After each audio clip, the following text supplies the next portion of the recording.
Now Trump told other countries it is time to take the lead on the Strait of Hormuz. Listen. The United States imports almost no oil through the Hormuz Strait and won't be taking any in the future. We don't need it. We haven't needed it, and we don't need it. And the countries of the world that do receive oil through the Hormuz Strait must take care of that passage. They must cherish it. They must grab it and cherish it. They can do it easily. We will be helpful, but they should take the lead in protecting the oil that they so desperately depend on. Matthew Whitaker, the U.S. ambassador to NATO, joins us this morning. Mr. Ambassador, thank you for being here. Do you agree with the president? Is it up to Europe to rely on that oil through the strait? Should they be doing more?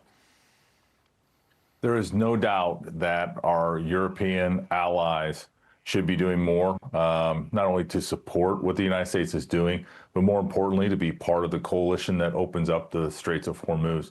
But it's also India and China, Japan, and other countries that are a lot more dependent on this oil trade from Iran and from the Gulf than the United States. I mean, President Trump is absolutely right. You know, he has led America to energy independence, and that allows us to do things that, quite frankly, would have been impossible for us to do even a decade ago. And we need, I think the world is a lot stronger when it speaks together with one voice. The United States obviously has a very loud voice and an important seat at the table, but it would be helpful if some of our capable allies and partners would step up and contribute. And I think you're seeing a little bit of that from some of our European allies, but unfortunately they have a culture of talking. The United States has a culture of action. Yes. And that's the real challenge that we're facing right now.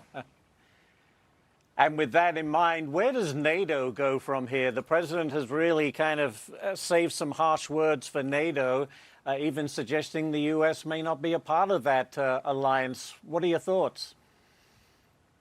Well, he said that everything's on the table. Secretary Rubio has been clear that we're going to evaluate the NATO alliance and make sure that it's not a one-way street that only benefits our NATO allies, and the United States isn't benefited from that. It needs to be a two-way street.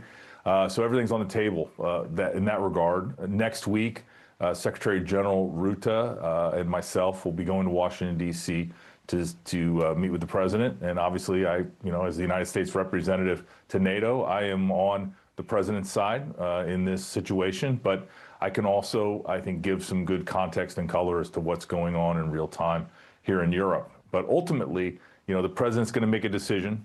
He's going to say whether or not the United States is going to continue with this relationship. I think ultimately the time is now for our NATO allies to explain why they're beneficial to the United States of America and step up. And I've been saying this now for a year, as today is my one-year anniversary of being sworn in.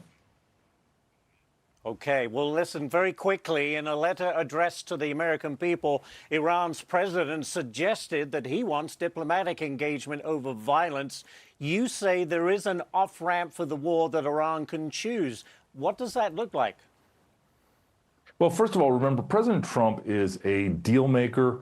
He's a peacemaker. He only ultimately resorts to using our armed forces when absolutely necessary. And I think there is always an option of an off-ramp. But as you laid out at the beginning of this story, there are certain non-negotiables that President Trump has laid out. And we've been very clear about that since the beginning. And the primary one is we cannot have Iran possess a nuclear weapon, and they must abandon that ambition. And if they don't, Ash, then I think that this will continue until they finally do. Mr. Ambassador, thank you so much for taking the time to talk to us today. We do appreciate it very much.